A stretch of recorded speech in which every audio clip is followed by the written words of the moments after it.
আল্লাহ পাক প্রথমে ছেলেদেরকে বললেন, শোনো সূরা নূর 30 নম্বর আয়াত। আল্লাহ পাক ছেলেদেরকে বললেন, তোমরা তোমাদের চোখ নিচু রাখো, এটা আমাদের দায়িত্ব। প্রত্যেকটা ছেলের দায়িত্ব বেগানা মেয়েকে দেখলে চোখটা কি করবে? নিচু। তাহলে আপনি সিডিউসড হবেন, এক কথা। 2 নাম্বার, আল্লাহ পাক আমাদেরকে বললেন, তোমরা তোমাদের লজ্জাস্থানকে হেফাজত করো। কাদেরকে? আমাদেরকে, মানে ছেলেদেরকে। প্রথমে আল্লাহ পাক ছেলেদেরকে বললেন, চোখ নিচু করে রাখো, লজ্জাস্থানে হেফাজত করো। ঠিক আছে? সূরা বানী ইসরাঈল আল্লাহ পাক বললেন, জিনার ধারের কাছেও যেও না, ধারের কাছেও যেও। আল্লাহ পাক আরো বললেন, যদি কেউ জিনা করে ফেলে সূরা নূরে, তাহলে তাকে 100টা বেত্রাঘাত করতে হবে। কয়টা? 100টা, এবং 1 বছরের জন্য তাকে বহিষ্কার করতে হবে।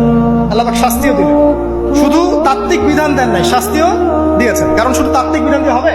আমি যদি ওয়াজ করে বেড়াই, ভাই মদ খায় না, মদ খায় না, কোনো শাস্তি না অ্যাপ্লাই করি, তাহলে কি মদ ছাড়বে মানুষ?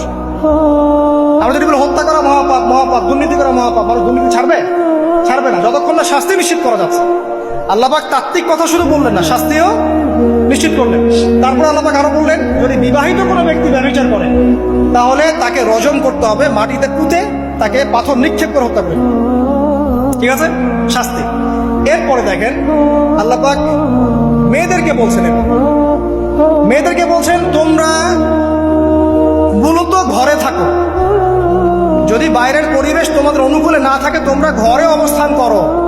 ওয়াকরনা ফি বুয়ুতিকুন্না ওয়ালা তাবাররুজনা তাবাররুজাল জাহিলিয়াতিল উলা। তোমরা মূলত ঘরে থাকো। জাহিলি যুগে মেয়েরা যেভাবে নিজেদেরকে প্রদর্শন করে বেড়াতো, এই কাজটা তোমরা করো না। যদি করো তাহলে সমাজে বেহায়াপনা, ফায়সা বেড়ে যাবে, তোমরা নিজেরাই ক্ষতিগ্রস্ত হবে, যেটা ওরা হচ্ছে এখন। আচ্ছা, এরপর আল্লাহ পাক আরো বললেন, হে নবী, আপনি আপনার স্ত্রী এবং মুমিন নারীদেরকে বলেন, তারা যদি বাহিরে যায় যেন জিলবাব দিয়ে তাদের পুরো বক্ষদেশটাকে ঢেকে নেয়। তাহলে পোশাকের সংস্কৃতির শেকড় কোত্থেকে শিখবো? আমি কোত্থেকে শিখবো? আল্লাহ পাক কর্তৃক নাজিলকৃত সর্বশেষ ঐশী গ্রন্থ থেকে শিখবো নাকি? যে বইয়ের মধ্যে কোনো ভুল নাই সেটাই তো আমার শেখার মাধ্যম হবে নাকি? নাকি যে দর্শনে 1000টা ভুল সেটা শিখবো আমি? আল্লাহ পাক এখানে বলছেন, মুমিন নারীদেরকে বলো, বাইরে গেলে পরে তারা যেন জিলবাব দিয়ে, কাপড় দিয়ে সুন্দর করে বক্ষদেশ ঢেকে রাখে। বোরখার কথা এখানে নাই শব্দে। ঠিক আছে? ঢেকে রাখা ঢিলে ঢালা পোশাকের কথা এসেছে। আচ্ছা, আসেন, আল্লাহ পাক আরো বললেন যে তোমরা অমুক অমুক অমুক অমুক, যেমন আপনার বাবা, আপনার ভাই, আপনার এই যে সন্তান, এই যে মাহারাম যারা আছে, এদের সামনে ছাড়া অন্যদের সামনে যখনই যাবে, তোমরা কিন্তু হিজাব অবলম্বন।